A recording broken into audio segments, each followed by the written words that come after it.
Voilà, merci beaucoup. Effectivement, on est très satisfait aujourd'hui de cette journée de présentation de projet de fin de cycle de l'UFR.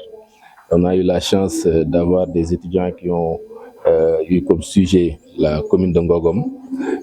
Comme je l'ai dit tout à l'heure, elles ont fait un travail extrêmement important pour nous. Parce que comme vous le savez, la prise de décision, c'est d'abord l'information. Si vous n'avez pas l'information en temps réel, la bonne information en temps réel, vous ne pouvez pas prendre de bonnes décisions. Et comme la planification est une compétence transférée aux collectivités territoriales, c'est aux maires, aux collectivités de planifier le développement de leur commune sur les années à venir. Et ça fait comme on dit, l'occasion ne fait pas fait son larron. On est actuellement en train d'actualiser notre plan de développement communal. Pas plus tard qu'hier, on avait l'atelier de la planification stratégique et j'ai vu dans les recommandations de ces étudiants beaucoup d'informations, beaucoup de points qui ont été soulevés hier lors de cet atelier.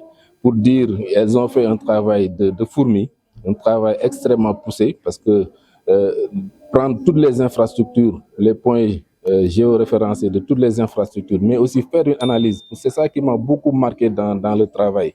Le fait de collecter les informations, c'est une chose extrêmement importante, mais de faire des analyses du point de vue des normes, du point de vue même de le cadre de vie des populations, leur bien-être, pour moi, c'est extrêmement important. En fait, ils ont fait un travail que moi-même, j'allais faire une fois qu'ils avaient terminé le travail. Ils ont déjà anticipé sur des recommandations qu'on va prendre vraiment très au sérieux et l'impliquer ou bien l'intégrer dans le plan de développement communal qu'on est en train de finaliser, je pense, dans les prochaines semaines.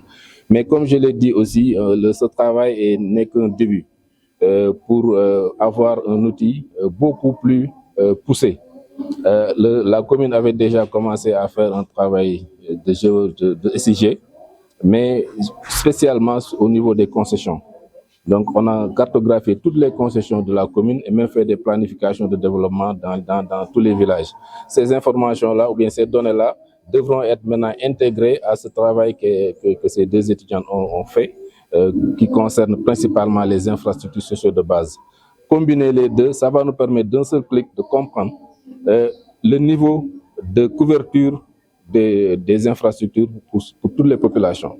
Et ça nous permet de planifier. On est en fin d'année, on va planifier le budget pour 2026. C'est des informations qui vont nous aider dans le débat d'orientation budgétaire de comprendre les surpriorités à prévoir, comme elles l'ont recommandé sur les 3 prochaines années, en court moyen terme, toutes les actions ou bien les activités ou bien les projets que la commune devrait faire, elles nous ont déjà aidés dans ça.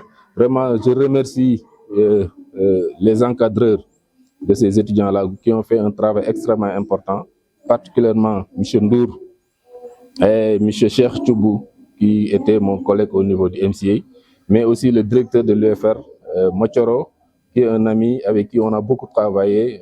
Comme je l'ai dit, il nous a inspiré dans la cartographie, parce que lui-même, il a fait dans sa commune de Tchahar, quand il était maire, des expériences d'adressage.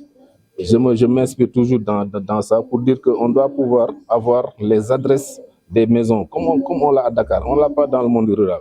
Mais pour ce faire, tout ce travail-là doit être combiné pour pouvoir avoir ces informations. Ce qu'ils ont donné, comme par exemple les itinéraires, vous êtes dans un lieu, vous cherchez par exemple une école, vous cherchez un lycée. Ça devait être généralisé dans tout le pays. Dans tout le pays, vous êtes dans ta voiture, ou bien en vélo, ou bien à pied, vous cherchez l'école la plus proche ou bien le poste le plus proche, il vous donne l'indication, il vous donne l'itinéraire. Ça, c'est un travail pour moi très important. L'autre aspect, elles l'ont dit, c'est au-delà de l'aide à la prise de décision, il y a la transparence. Et elles l'ont dit, c'est extrêmement important, mais aussi la participation citoyenne. Les citoyens au niveau de la commune, pour pouvoir participer dans le développement de la commune, ils doivent avoir l'information. Pour dire, OK, on a fait des écoles, mais vraiment, on aurait pu faire ceci, mais s'ils n'ont pas l'information, ils ne peuvent pas donner des contributions. Donc, tout ça, c'est des aspects qui vont aider quand même à développer la commune de Ngogom. Comme ils l'ont dit, c'est une autre commune qu'on va faire au niveau de Ngogom. On les félicite et je donne l'engagement ici. On va les prendre en stage et au-delà du stage, voilà, tout peut arriver. Donc, merci beaucoup, merci à tout le monde. Merci.